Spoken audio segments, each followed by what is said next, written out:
Syarat tadi untuk sehat saya pikir, satu jiwa satu tujuan harus meniru karakter Kristus tadi. Jadi rujukannya ke sana. Dan inilah gambaran sebagai pengikut Kristus yang benar-benar mampu menjaga diri di dalam satu komunitas. Dia melihat Allah, bukan dirinya. Kalau dia melihat dirinya, dia tidak akan sanggup menjaga kebersamaan. Tapi ketika dia melihat pengorbanan Kristus, dia akan benar-benar berusaha belajar menjaga kebersamaan sama-sama di antara mereka, yang artinya mereka harus saling mengampuni, saling memaafkan, saling mengakui kelemahan masing-masing, keterbatasannya. Inti kerendahan hati itu yang mau Yesus ajarkan. Terimalah keterbatasan dan kelemahan dirimu sendiri, tetapi tetap kembali dengan ayat 5. Bagaimana kita terus membangun relasi dengan Tuhan supaya itu menjadi bagian dari hidup kita.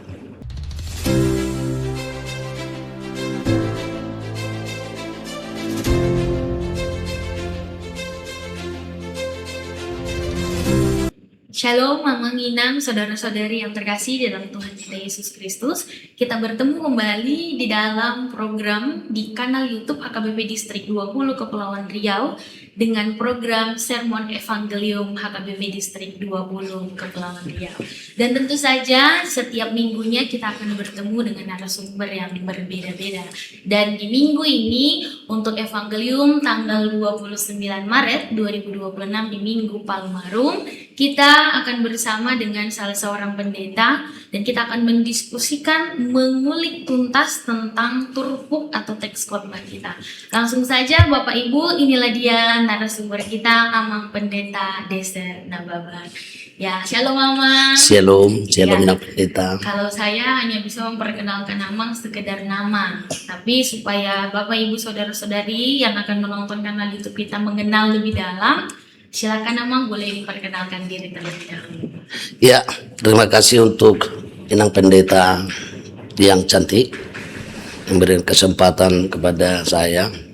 Saya sendiri Pendeta Deser Nababan yang saat ini melayani di HKBP Rasota Nauli Bidayu, dan beserta teman-teman pelayan full timer di Rasota Nauli Bidayu mengucapkan salam dari kami untuk kita semua dimanapun saat ini berada. Mudah-mudahan melalui diskusi ini kita dapat menemukan apa yang menjadi intisari yang mau disampaikan oleh firman Tuhan dari surat Rasul Paulus ke jemaat yang di Filipi. Saya kembalikan lagi kepada Inang Pendeta. Ya, terima kasih untuk perkenalan singkatnya untuk Amang Pendeta Nababan. Oleh karena itu, Amang Inang dan saudara-saudari, sebelum kita memulai podcast kita membahas tentang turpuk atau teks jamita kita di Minggu Palmarum, kita berdoa dulu Amang. Kita bersatu dalam doa. Allah Bapa yang bertata di dalam kerajaan surga, terima kasih Tuhan untuk setiap penyertaan-Mu di dalam kehidupan kami. Hari ini Tuhan, kami akan memulai podcast kami bersama dengan Amang Pendeta Nababan, yang dimana beliau akan menjadi narasumber untuk memberikan informasi yang dalam kepada kami, agar kami mampu memahami lebih dalam lagi terkait firman Tuhan yang akan kami bahas pada podcast Evangelium pada saat ini. Oleh karena itu Tuhan, berkati dan bimbing dan berikan juga kebijaksanaan bagi beliau, agar kiranya setiap orang, setiap jemaat yang mendengar dan menonton podcast ini terberkati oleh setiap penjelasan yang diberikan oleh Amang Pendeta kami. Oleh karena itu Tuhan, berkati kegiatan kami ini, kiranya Engkau yang memberikan hikmat dan kebijaksanaan bagi kami semua. Amin. Amin. Bapak Ibu saudara-saudari yang terkasih, kita akan membaca firman Tuhan bagi kita, yaitu yang menjadi Evangelium pada Minggu Palmarum 29 Maret 2026 yang diambil dari Filipi 2 ayat yang ke-5 sampai dengan ayat yang ke-11. Saya akan membacakan untuk kita semua, demikian firman Tuhan. Hendaklah kamu dalam hidupmu bersama menaruh pikiran dan perasaan yang terdapat juga dalam Kristus Yesus, yang walaupun dalam rupa Allah tidak menganggap kesetaraan dengan Allah itu sebagai milik yang harus dipertahankan, melainkan telah mengosongkan dirinya sendiri dan mengambil rupa seorang hamba dan menjadi sama dengan manusia. Dalam keadaan sebagai manusia, ia telah merendahkan dirinya dan taat sampai mati, bahkan sampai mati di kayu salib. Itulah sebabnya Allah sangat meninggikan dia dan mengaruniakan kepadanya nama di atas segala nama, supaya dalam nama Yesus bertekuk lutut segala yang ada di langit, di atas bumi, dan di bawah bumi, dan segala lidah mengaku Yesus Kristus adalah Tuhan bagi kemuliaan Allah Bapa. Demikianlah firman Tuhan. Ya, untuk Amang Pendeta Nababan, dari firman Tuhan Filipi 2 ayat 5 sampai dengan 11. Kira-kira apa yang melatar belakangi teks ini dituliskan terutama kepada jemaat di Filipi ketika itu? Mungkin boleh dijelaskan kepada kita dan seluruh penonton kita yang ada di YouTube. Ya, terima kasih untuk Inang Pendeta. Sebelum kita sampai ke dalam penjelasan yang mau disampaikan perikop ini, ada baiknya kita mulai dari apa yang mau disampaikan dengan tema kita, supaya terarah yang mau dikatakan di sini sebagai dasar kita dalam penyampaian firman Tuhan. Sesuai dengan alam anak kita bahwa tanggal 29 adalah Minggu Palmarum. Dan sebagai tema Yesus Kristus adalah Tuhan. Kita mengarahkan perikop ini di mana letak penyampaian Rasul Paulus bahwa Yesus Kristus itu adalah Tuhan melalui uraian-uraian teologinya. Tapi yang pertama, kita mau lihat bahwa banyak orang yang menganggap bahwa surat Filipi ini adalah surat yang terindah dari Rasul Paulus. Dikatakan surat ini adalah surat yang luar biasa dan termasuk surat sukacita, karena memang secara tradisional bahwa surat ini disampaikan untuk memuji betapa jemaat Filipi ini sangat benar-benar mengimani bahwa Tuhan itu adalah Yesus yang benar-benar telah mereka akui. Nah, tujuan surat ini sebenarnya untuk mengingatkan mereka bahwa apa yang mereka lakukan selama ini sebagai anggota jemaat di Filipi sudah benar-benar memenuhi seperti yang diharapkan oleh Rasul Paulus. Kalau kita baca dari mulai bab 1, di sana banyak hal yang membuat Rasul Paulus senang dengan jemaat ini, yang dituliskan kepada jemaat yang jauh.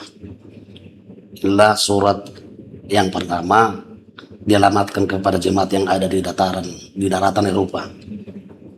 Nah, setelah surat ini disampaikan di daratan Eropa,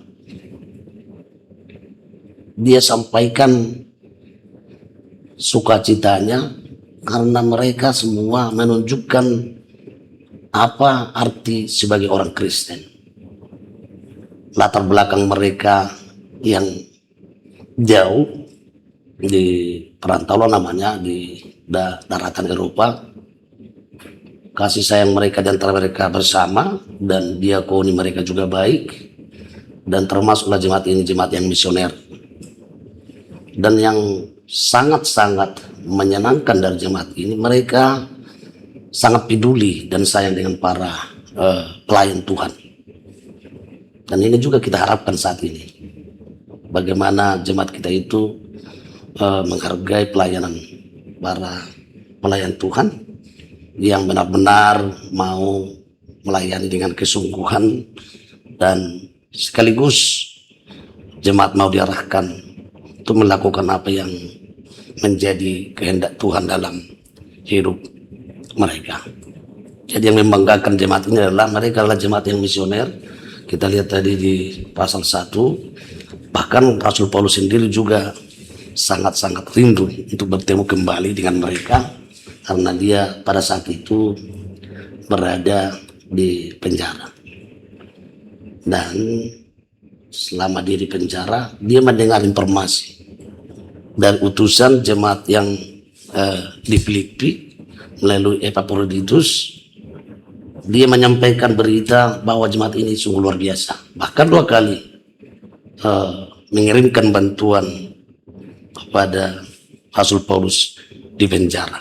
Hal ini yang sebenarnya yang kita benar-benar harapkan juga, walaupun para pelayan itu tidak bersama kita lagi, tapi tentunya selama pelayanan dia itu menjadi buah yang luar biasa setelah ditinggalkan suatu jemaat. Itu satu pengantar dulu dari kami, apa latar belakang dan bagaimana Rasul Paulus menyenangi jemaat ini. Demikian yang bisa saya sampaikan. Saya kembalikan lagi dengan pendeta. Ya, terima kasih untuk Amang Pendeta Nababan. Dan ini adalah menjadi suatu pesan yang dalam bagi kita.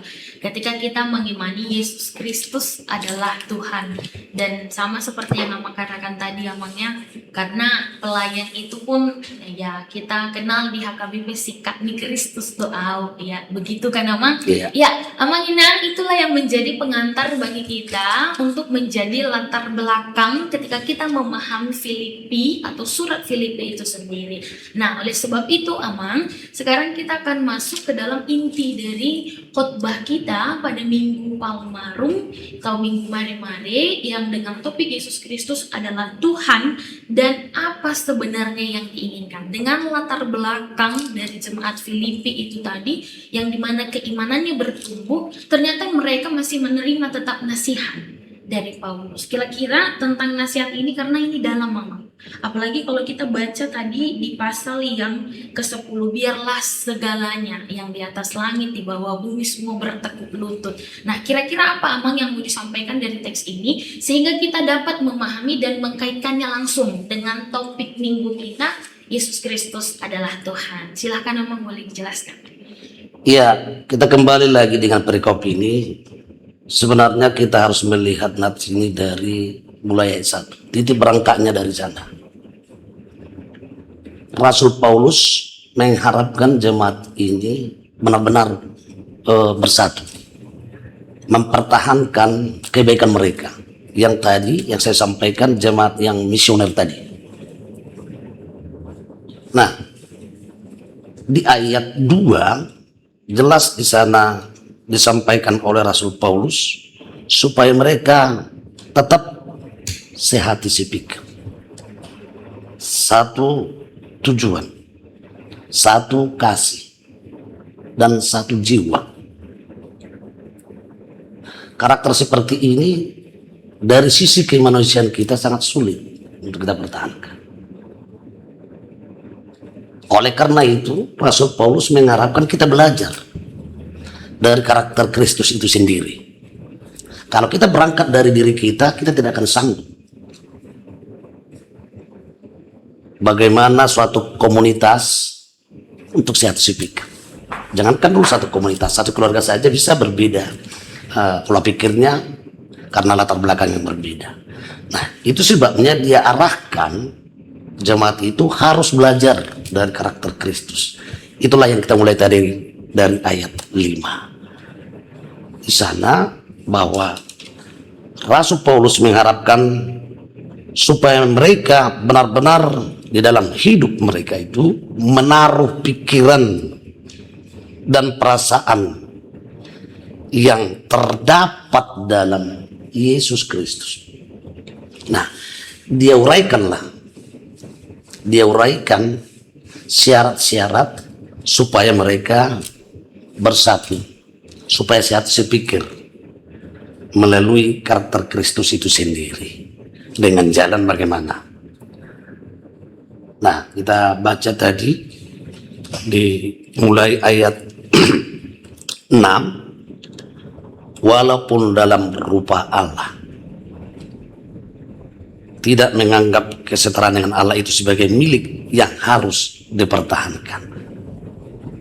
Sejatinya, secara hakikatnya, Allah itu dia tetap sebagai Allah. Di sana Yesus menunjukkan diri, mengasihi kita, menunjukkan kerendahan hatinya itu sebagai bentuk kepeduliannya. Dia harus jadi manusia yang walaupun tadi dia sebagai rupa Allah, secara hakikat dia adalah Allah, tetapi untuk memperjuangkan kealahannya, kasihnya yang berbeda dengan pemahaman manusia, dia mengambil rupa manusia. Firman telah menjadi daging. Dia tetap Allah. Nah, siapa yang bisa memahami ini? Kalau secara logika kita tidak mampu memahami ini. Hanya orang-orang yang memang benar-benar memiliki relasi yang dekat dengan Tuhan. Dia yang sanggup melihat di mana kealahan Yesus Kristus itu. Nah, itu sebabnya di ayat 11 tadi di sana dinyatakan nama yang tidak ada lagi yang dianugerahkan oleh Bapa kepada Yesus Kristus itu. Tidak ada bandingannya lagi nama. Akhirnya ada statement kita, credo kita, Yesus adalah Tuhan. Nah, itu yang bisa dulu saya sampaikan. Saya kembalikan lagi kepada Inang. Ya, memang jadi kita membahasnya agak jadi jauh lebih dalam amalnya, karena Amang Pendeta Nababan juga menjelaskan tentang bagaimana tadi yang pertama dimulai dengan kesatuan jemaat itu sendiri, kemudian yang kedua bagaimana kita melihat sebuah pengosongan diri, yaitu Allah yang mengambil rupa menjadi manusia, di mana firman menjadi daging yang sering kita kenal kalau setiap para pengkhotbah mengkhotbahkan itu. Nah, Amang, kalau kita banyak sekarang di zaman sekarang yang mengenal Yesus itu dengan berbagai cara, dan ada juga orang mengenal Yesus yang bukan adalah Tuhan. Jadi mereka lebih spesifiknya, Yesus itu kan memberikan aku kehidupan. Ya udah, berarti dia sang pemberi kehidupan aja, yang memberi aku nafas kehidupan. Enggak, Tuhan itu kan yang hanya memelihara kehidupanku. Dia setiap hari aku dipelihara, bekerja dan lain-lain. Apakah itu juga menjadi bagian dari yang menjadi teks kita? Yesus adalah Tuhan, dan bagaimana dikaitkan dengan pemikiran orang-orang yang hanya mengenal Yesus? Enggak, Yesus itu adalah juru selamatku. Yesus itu adalah orang yang mati di kayu salib.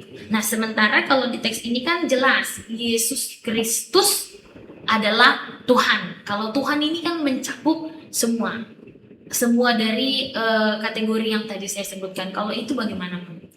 Iya, memahami Yesus Kristus itu harus secara keseluruhan. Jadi kalau dikatakan dalam kredo ini ada pemahaman di ayat 11 tadi yang dianugerahkan nama untuk Yesus, benar-benar mau menyampaikan kepada jemaat yang di sana pengorbanan Yesus Kristus itu di sana letaknya. Pengorbanan Yesus Kristus untuk mengampuni kita, menyelamatkan kita, karena buah dari kerelaannya, ketaatannya, kerendahan hatinya, akhirnya dia mau berkorban. Jadi jemaat itu diarahkan ke sana. Syarat tadi untuk sehat sepikir, satu jiwa, satu tujuan, harus meniru karakter Kristus tadi. Jadi rujukannya ke sana, bukan ke hal yang lain dulu. Kita diharapkan ke sana. Karakter Kristus itu yang harus diturunkan kepada jemaat supaya ini tetap bersatu. Harus rendah hati. Seperti digambarkan Yesus datang ke dunia ini. Dia mengambil rupa hamba, dan inilah gambaran sebagai pengikut Kristus yang benar-benar mampu menjaga diri di dalam satu komunitas. Dia melihat Allah, bukan dirinya. Kalau dia melihat dirinya, dia tidak akan sanggup menjaga kebersamaan. Tapi ketika dia melihat pengorbanan Kristus, dia akan benar-benar berusaha belajar menjaga kebersamaan. Jadi kita mau lihat di sana istilah Yesus mengosongkan diri, bukan hanya menjelaskan inkarnasi, bagaimana penjelmaan menjadi manusia, Tetapi di sana juga menjelaskan bahwa Yesus sungguh-sungguh manusia. Dia sungguh-sungguh manusia. Itu bukan sandiwara. Artinya dia terus-menerus ada sebagai Tuhan dan tidak akan pernah berlalu. Kemanusiaannya tadi itu akan berlalu karena akan kembali lagi sebagai Allah. Tapi demi manusia supaya selamat, dia harus hamba dulu. Nah, ini mengarahkan jemaat menjaga kebersamaan ini, tetap pegangan kita tadi rendah hati. Tujuannya ke sana. Orang-orang yang rendah hati lah yang sanggup mengucapkan Yesus adalah Tuhan. Kalau yang lain, dia tidak berpikir ke sana. Dia hanya milik Yesus itu, dia hanya pemberi, dia selamat, dia diberkati. Hanya yang dia temukan, apa yang dia dapat dari Yesus. Padahal tidak, bukan hanya di sana. Tetapi bagaimana dia juga mampu berkorban kepada orang lain dengan meniru Kristus. Itu tujuan daripada Rasul Paulus penyampaian di nats ini. Ya, saya sampaikan lagi. Ya, jadi Bapak Ibu, kita benar-benar sudah melihat dan ini menjadi bagian dari salah satu pemahaman yang bisa mengubah pemahaman kita selama ini. Karena Yesus itu hadir ternyata bukan hanya dengan satu pribadi, tapi dia dengan segala apa yang tidak kita dapat pikirkan, dia tetap dapat hadir dalam kehidupan kita. Itu sebabnya tadi Amang Pendeta sebut ada terkait tentang kredo. Hanya orang yang mampu mengimaninya saja, yang mampu menerangkan dan mampu menjelaskan terkait siapa sebenarnya diri Yesus itu. Bukan hanya sekedar penyelamat, tapi dia adalah segala-galanya. Bahkan dengan kerendahan hatinya, tadi Amang Pendeta Nababan katakan dengan kerelaan yang pertama. Kemudian dengan ketaatan. Kemudian yang ketiga, Amang Pendeta Nababan tadi katakan dengan kerendah hatian itu. Dan itulah yang akan menjadi pegangan kita untuk menyambut dan mengikrarkan dan menyatakan dengan iman kita bahwa Yesus itu adalah Tuhan bagi hidupku. Demikian kan Amang? Ya, jadi betul, Amang, betul. pertanyaan selanjutnya, kalau kira-kira ketika kita mengimani dan kita sudah menerima bahwa teks ini menggambarkan tentang Yesus Kristus adalah Tuhan, tentu harus ada refleksinya dalam kehidupan sehari-hari. Kira-kira Amang, bagaimana caranya firman Tuhan ini menuntun setiap jemaat yang mendengar atau menonton kanal YouTube kita ini, mereka mampu menghidupi seperti apa? Yang pertama, sudah dihidupi oleh jemaat Filipi ketika itu, yang mereka juga baik akan setiap para pelayan. Kemudian yang kedua, mereka juga bertumbuh secara iman, bukan hanya di hidup bergereja secara kebiasaan, tapi juga dihidupi dalam kehidupan sehari-hari. Mungkin Amang refleksinya boleh dibagikan untuk kita. Ini kembali lagi refleksi kepada diri kita sebagai pelayan dulu. Yesus tadi adalah sebagai teladan kita.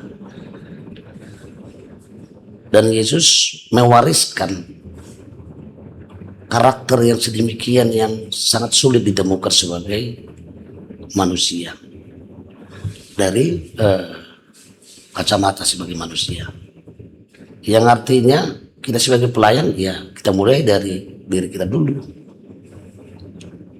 Apakah ada contoh-contoh yang sangat sederhana tentang kerendahan hati tadi? Ya banyak. Tapi kita mulai seperti ini.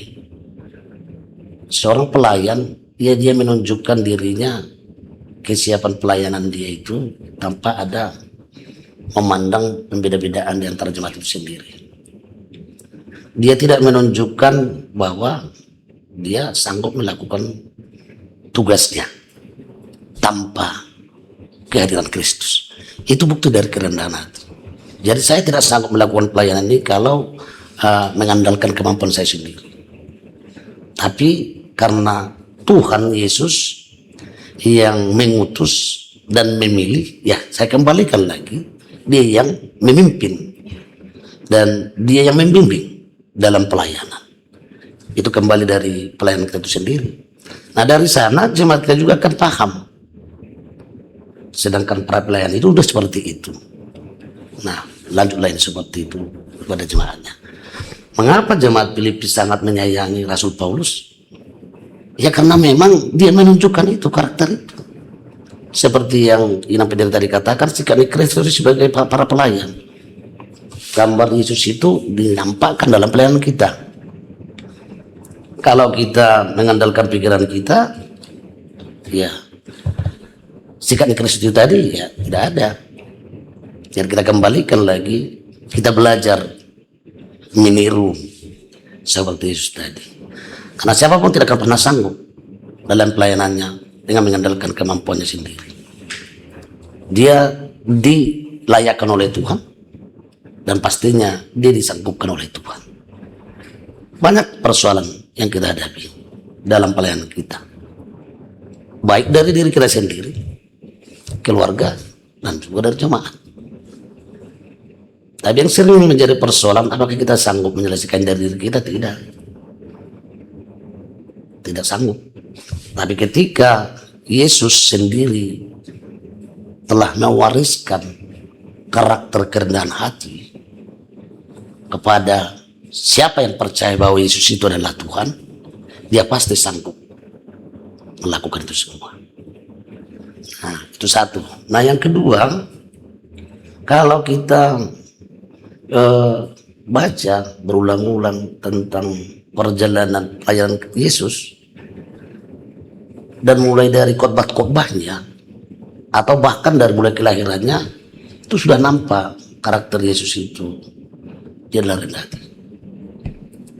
Khotbah Yesus di bukit kan dalam Matius 5 ayat 3 itu jelas juga, itu yang pertama. Dan khotbah kita 2 minggu atau 3 minggu yang lalu dari Yohanes, yaitu bagaimana Nikodemus itu tidak paham siapa Yesus. Tapi ketika Yesus katakan hidup baru, bukan berarti lahir kembali lagi ke rahim ibunya, tapi mengubah pola pikirnya yang selama ini yang mengandalkan logikanya. Jadi orang yang rendah hati itu tidak pernah mengandalkan logikanya, tapi kembali kepada Yesus pengendali dalam hidupnya. Kemudian ketika Yesus melihat para muridnya berselisih, Yesus juga tunjukkan itu kerendahan hatinya. Mereka berselisih, mungkin ada persoalan di antara mereka murid-murid itu. Yesus sendiri yang membasuh kaki para muridnya. Ini teladan bagi mereka. Yesus sebagai pemimpin, dia sendiri membasuh kaki muridnya. Apalagi mereka sama-sama di antara mereka, yang artinya mereka harus saling mengampuni, saling memaafkan, saling mengakui kelemahan masing-masing, keterbatasannya. Inti kerendahan hati itu yang mau Yesus ajarkan, terimalah keterbatasan dan kelemahan dirimu sendiri, hingga saudara sudah sanggup dan mampu menerima dan mengakui kelebihan orang lain dan menerima keterbatasannya. Itu titik letaknya kerendahan hati yang mau diajarkan firman Tuhan saat ini, yang mau kita sampaikan di Minggu Pelemaru. Saya kembali lagi kepada Inang. Iya, terima kasih Amang, memang semakin dalam.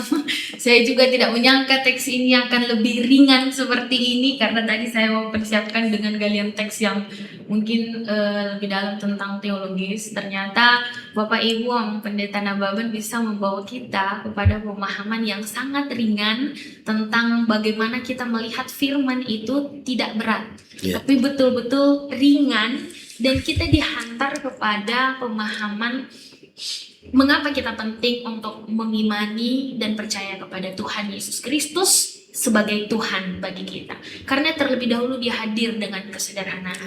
Seperti yang sudah dicontohkan Amang Pendeta tadi, membasuh kaki para murid. Bahkan di kesederhanaannya itu, orang yang tinggi, ya kita katakan Nikodemus sama, ya itu bisa berubah, dia hidup baru, bukan masuk lagi ke dalam rahim, tapi dia imannya yang bisa menyelamatkan, bahkan untuk anak atau bawahannya sekalipun. Ini memberi pemahaman bagi kita Bapak Ibu, dan ini menjadi refleksi bagi kita di tahun keluarga tentang pengajaran iman. Ini yang menghantar kita untuk akan lebih mendekatkan diri lagi kepada Tuhan. Karena itu tadi, Amang Pendeta Nababan sudah memperkenalkan kepada kita Tuhan Yesus Kristus yang sangat sederhana.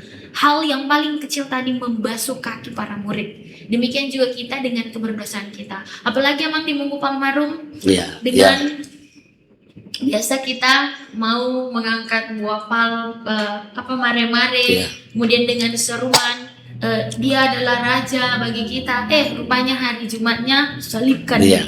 Itu bagaimana, Amang? Ya, dalam hubungan ini buah dari kerendahan hati itu pasti akan menderita. Itu bisa langsung kita hubungkan. Jadi jangan anggap setelah kita rendah hati kita akan menemukan apa yang kita pikirkan. Tidak. Tadi kan kita mau meneladani Yesus. Dan perjalanan Tuhan Yesus itu demi menyelamatkan manusia harus dengan karakter rendah hati dan tiba dalam penderitaan. Walaupun dia anak tadi, anak Allah, anak yang tunggal. Tetapi dia harus belajar taat untuk menderita. Biasanya orang kan tidak pernah taat kalau mau menderita. Saya akan taat ketika saya akan menemukan, dan saya harapkan saya bisa temukan. Tapi ini Yesus mengajarkan di balik itu. Belajar taat. Ibrani 5 ayat 7 itu. Dari penderitaannya, dia belajar taat. Jadi bagaimana jemaat kita, para pelayan juga, belajar taat walaupun melalui penderitaan itu sendiri. Karena memang dalam hidup ini kita akan menjalani ini semuanya. Tapi itu semua proses. Cara Tuhan membentuk kita semakin menunjukkan diri. Kita adalah orang-orang seperti yang kita katakan tadi, seperti Kristus tadi. Itu dalam hubungannya. Kalaupun nanti orang menderita, ya tujuannya ke sana. Seperti Yesus, dia harus menderita. Dan itulah penderitaan, itulah awal keselamatan kita itu. Di sanalah kita temukan. Dan kita akan katakan sendiri, dan bukan hanya Rasul Paulus lagi mengajarkan ke Filipi, dan bukan hanya jemaat Filipi lagi menyatakan bahwa Yesus itu Tuhan. Tapi kita sendiri akan mengungkapkan credo kita, Yesus adalah Tuhan, karena kita telah mengalami itu semua dan menjalani kehidupan yang merekam tadi. Demikian. Ya, luar biasa. Saya memang terkesima dengan penjelasan Amang Nababan ini. Ada dua hal yang saya kutip tadi, dan ini baru saya dengar di sini. Selama ini mungkin sebagai seorang pengkhotbah, Amang, saya berpikir gimana cara merangkai kata tentang penderitaan. Ternyata hari ini saya mendapatkan Amang Pendeta Nababan katakan, buah dari kerendahan hati pasti menderita, dan melalui penderitaan itulah yang menjadi awal dari keselamatan. Itu Amang Pendeta Nababan katakan, itu bisa menjadi quotes Amang bagi para pengkhotbah. Nah, oleh karena itu Amang, saya rasa sudah sangat jelas untuk setiap penjelasan yang Amang sampaikan, dan juga sangat ringan untuk dikonsumsi oleh Bapak Ibu jemaat atau juga para pengkhotbah yang akan berkhotbah di hari Minggu pada Minggu Palmarum. Yang terakhir Amang, sebagai closing statement dari teks kita di Minggu Palmarum dari Filipi 2 ayat 5 sampai dengan ayat yang ke-11. Kira-kira yang menjadi closing statement Amang untuk menutup sermon podcast Evangelium kita hari ini. Silakan Amang. Ya, terima kasih untuk Inang Pendeta. Kalau sebentar lagi podcast ini akan kita akhiri, saya mau merefleksikan ini terutama untuk diri sendiri. Kerendahan hati tadi itu tidak dapat dipelajari, tetapi tetap kembali dengan ayat 5. Bagaimana kita terus membangun relasi dengan Tuhan supaya itu menjadi bagian dari hidup kita. Jadi penderitaan yang akan kita alami, dan bahkan saat ini kita alami demi Kristus, itu tidak menjadi mengganggu iman kita kepada Yesus. Seperti Rasul Paulus di pasal 1 itu, dia ingin berjumpa dengan Tuhan karena penyakitnya, dan dia juga merindukan bersama dengan jemaatnya karena masih banyak yang harus dia lakukan, tugas-tugas supaya dia berbuah. Mari kita berbuah melalui kerendahan hati kita. Demikian yang bisa saya sampaikan. Ya, Bapak Ibu, sungguh luar biasa keterangan yang disampaikan oleh Amang Pendeta Nababan yang menghantar kita menjadi murid Yesus, yang meneladani Yesus dengan segala kerendahan hatinya, sehingga kiranya itu yang memberi kesatuan bagi kita sebagai jemaat yang ada di setiap gereja kita, baik kesatuan antar jemaat dan juga para pendeta. Kiranya kasih Kristuslah yang senantiasa bersemayam dalam kehidupan kita pribadi, lepas pribadi. Mungkin Amang sekian dulu podcast kita hari ini. Kami mengucapkan terima kasih untuk banyaknya buah pikiran yang telah Amang sampaikan. Oleh karena itu Amang, agar kita mengakhiri podcast kita, mungkin Amang boleh memimpin dalam doa. Ya, terima kasih. Kita berdoa. Terima kasih Tuhan, kalau Tuhan kami dalam Yesus Kristus, Raja Gereja, yang selalu menyertai dan membimbing hidup kami dari hari ke hari, masa lalu, masa kini, dan juga masa yang akan datang. Lalu firman-Mu hari ini mengajar kami meniru Engkau Tuhan kami yang telah merendahkan diri, mengosongkan diri demi keselamatan kami, hingga kami mengucapkan iman kami, Engkaulah Tuhan kami. Pakai hidup kami Tuhan, selama masih Engkau berikan kesempatan, hingga kami semakin yakin bahwa dengan penyertaan kami sanggup menjalani hidup kami. Berkati para pelayan di gereja kami, di distrik ini, maupun dimanapun saat ini berada, dan para jemaat-Mu, hingga kami meneladani bahwa Engkau Yesus Kristus Tuhan kami, Tuhan yang telah datang ke dunia ini untuk menyelamatkan kami. Berkati semua yang kami lakukan dalam pelayanan, hingga kami meroleh sukacita dari pelayanan yang bisa kami lakukan. Kami akan akhiri Tuhan diskusi kami di sore hari ini. Biarlah Tuhan yang selalu menyertai kami dan membimbing kami dan menjaga hidup kami. Hanya dalam nama Yesus Kristus Tuhan dan Juru Selamat kami, terima dan sempurnakanlah doa kami ini. Kasih karunia Yesus Kristus dan kasih setia Allah Bapa, persekutuan Roh Kudus, kiranya menyertai sekalian. Amin. Terima kasih Amang. Shalom. Shalom dan sampai bertemu kembali di acara yang lain. Terima kasih.